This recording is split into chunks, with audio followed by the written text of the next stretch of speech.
I'm Oriana Hawkins. I'm the Director of Assay Development at ENTvantage Diagnostics. I was interested in immunology from a very early age. I grew up on a farm and we dealt with infectious disease, and as I matured, really became interested in infectious disease in humans, especially those common illnesses that are currently being treated excessively with antibiotics. And so the goal of our company is to reduce the use of antibiotics for common illnesses that don't require it. My story in immunology, I've been told before that I had a non-traditional route because I completed my undergrad. I went out and worked for about 7 years, had a family, all of the normal things, and then I went back to graduate school, and I was one of the oldest in my graduate class. And I went back to my undergraduate university, and I was basically doing a promotional invitational to the graduate program.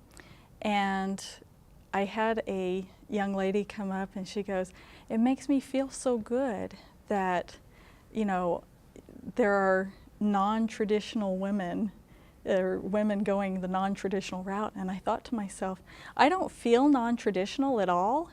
Everybody that I'm around, they're married or getting married and having children, and you know, graduate school is such a mix of individuals. I never really felt like my path was non-traditional. I think it's whatever we make of it. And so I was stunned whenever she said that to me.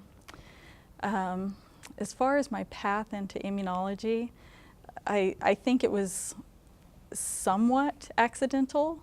I really was focused on microbiology. I was interested in disease, and I just, you know, signed up for an immunology course whenever I was an undergrad and just found it just totally fascinating, especially when you think about immune receptors, billions of possibilities, and those protect us every day. The person who had the greatest influence on my career was probably Frank Waxman. He worked in complement. I worked for him, gosh, about 20 years ago. And one of the things he always asked me was, who cares?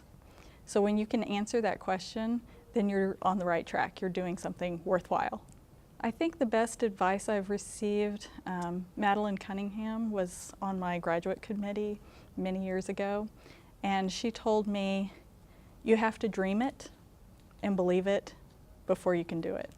You know, from the family side, we've been brought up, at least the women my age, with the idea that if you seek a career of any kind, not just the sciences, that somebody at home is missing out instead of thinking of it as an opportunity to inspire the next generation.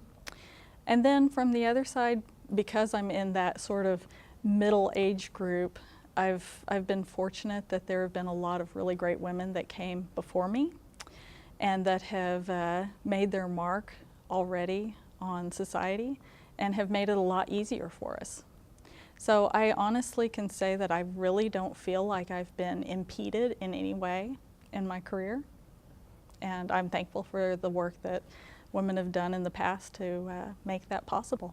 One of the things that I really enjoy, and I mentioned earlier about family and, you know, this pressure on women that family can sometimes impede a career, or a career can impede your relationship with your family.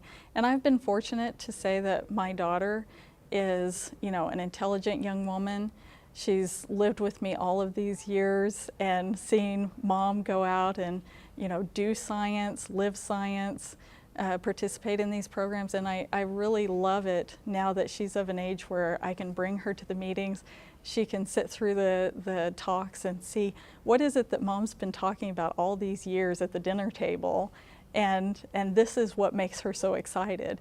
And she's excited about science, and really, you know, math and science, STEM fields, those are what really excite her, and I feel honored to be her mom and to have the opportunity to be her inspiration in part, and to introduce her to a lot of people in, you know, both the academic sector and the industry sector that have those interests. So I think she has sort of a step up in the way that if this is the path she chooses to take, she's seen it all from very early on. She spent time when she was 4 years old and up in the lab packing tip racks and having conversations with my graduate mentor. So, you know, it's really special, a really special relationship, and I'm so glad to get to bring her to the AAI Immunology 2018 meeting.